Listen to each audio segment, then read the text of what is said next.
Alright, so I'm gonna use Noelle to do heel drills. So the people that came to meet Moose, they actually did really good with this, and he did really good with them. I would still suggest the first, I don't know, week or two, first 2 weeks, right? When you go, so first everything starts with your leash, right? If you go, if you go, hey, you want to go for a walk? You want to go for a walk? They're gonna get excited, right? So don't do that. Just get the leash, uh, and you can go to the door. There's a dog bed, right?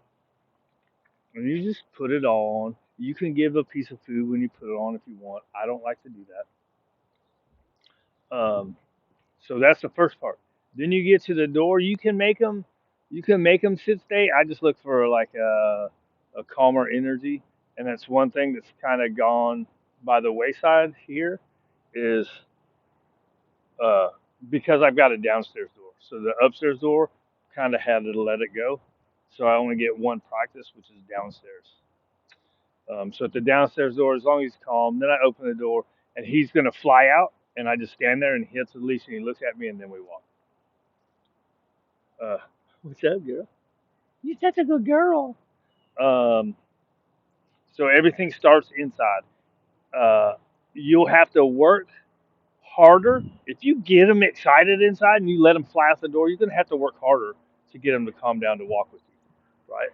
So if you want to get them all excited about it, then do it. But it's going to, when you go outside the door and you do a couple minutes of hill drills, it's going to be much harder work, right?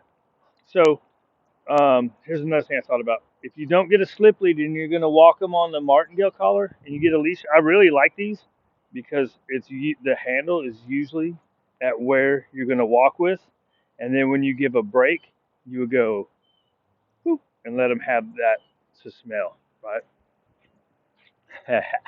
Ooh, I should have got you more hot dogs. Um, what else?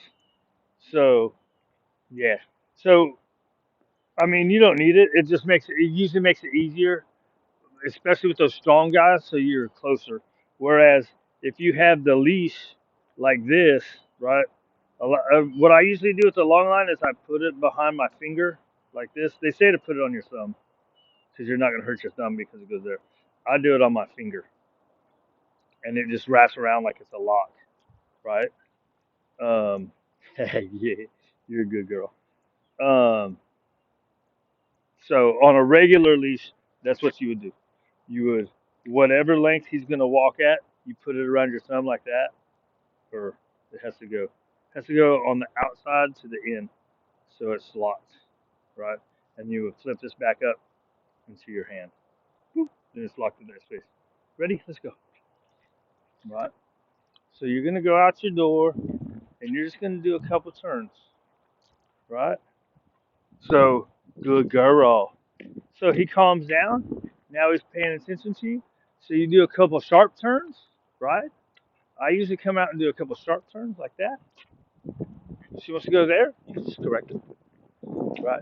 And then if you do a couple figure eights, right? That's an outside turn. The dog is on your outside. He's getting a little fast, a little backwards pressure, and cut him off just like you were doing yesterday. That's the inside turn. The dog's on the inside, right? Outside turn. So if you do this for about 3 to 5 minutes, he's going to calm down and get focused on you, right? A little bit of pressure. I probably put too much pressure that time. I was anticipating her being faster like before. Try not to anticipate that they, you know what I mean? So this is your practice for, right? If you do a little bit and then you have the outside turn 360s, good job. And you can use a lot of food right here, right? I tend to use a lot of food when I'm doing a little pressure, cut off. If I have to use pressure, I don't use food. If they turn right with me, I will use food, right? I was busy talking, I've been forgetting, right? So say you do a sharp turn and they come with you. Now, see how she was jumping? You don't want to feed at that moment because food will reinforce excitement. You have to make sure they calm back down first. And really, you don't have to use food. I like to in this. Once I start walking, I don't. So you have outside turn, right? I ignore that. To an inside turn, figure eight. Figure eight. You have a outside turn 360. I do outside turns if they're already kind of jacked up in front of me because you don't want to trip yourself trying to do an inside turn, right? The inside turn is when they're just barely in front of you and you can kind of kick your foot out a little bit. Good job, right?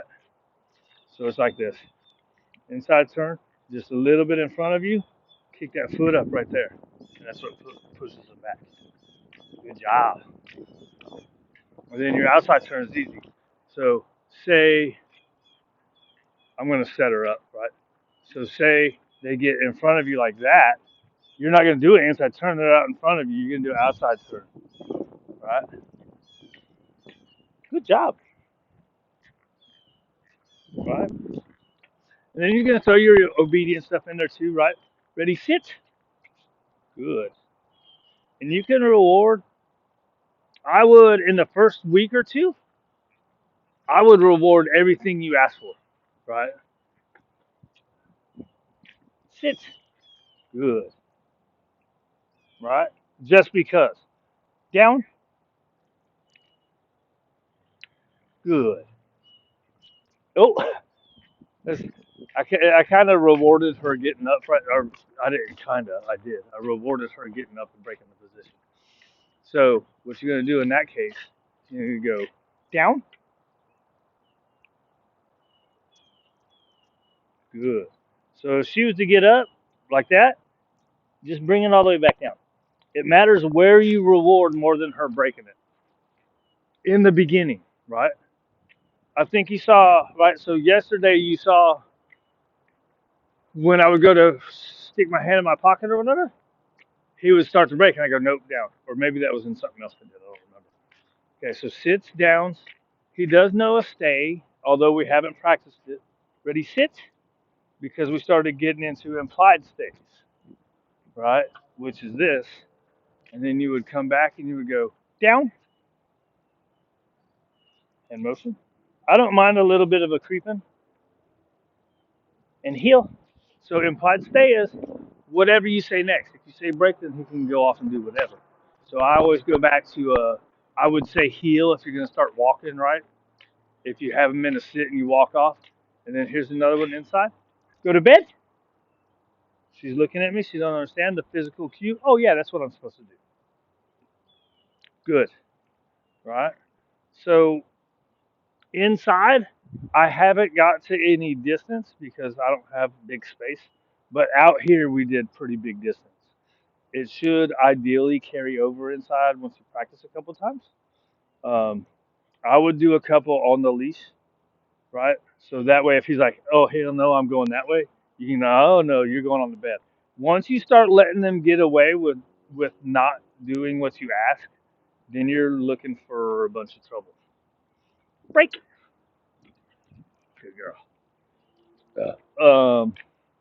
Right. So was that everything? The leashes, sit down, stay. Oh, so for a stay, this way, right here, sit here, sit and stay. Right.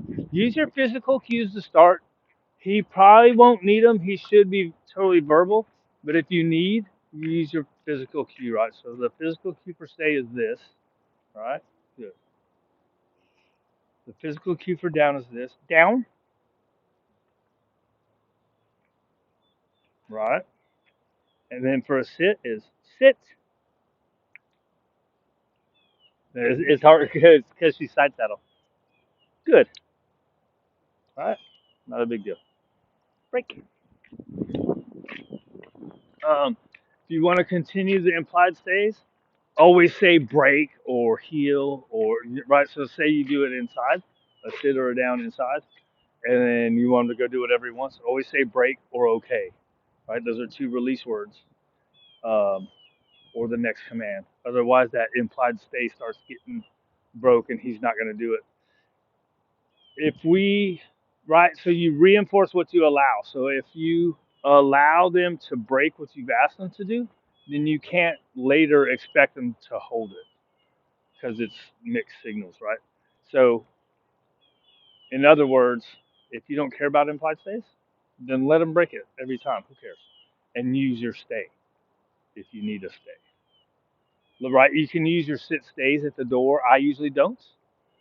I feel like it kind of breaks the stay down. Um, I just look for the energy. He should be fine. I'm trying to think there was something else I was meaning to say.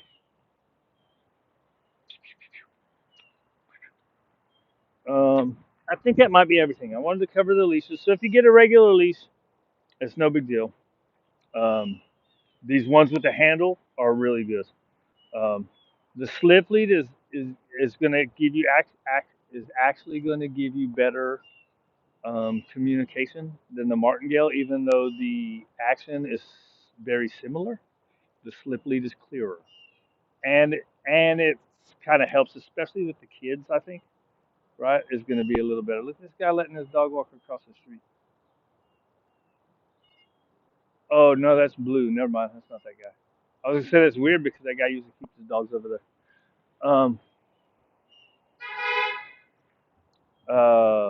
I think that's everything. I can babble and think forever and not hit the stuff that I forgot. Okay, break. So, anyways, I think that's good. Oh, 11 minutes is too long, anyways. I don't know.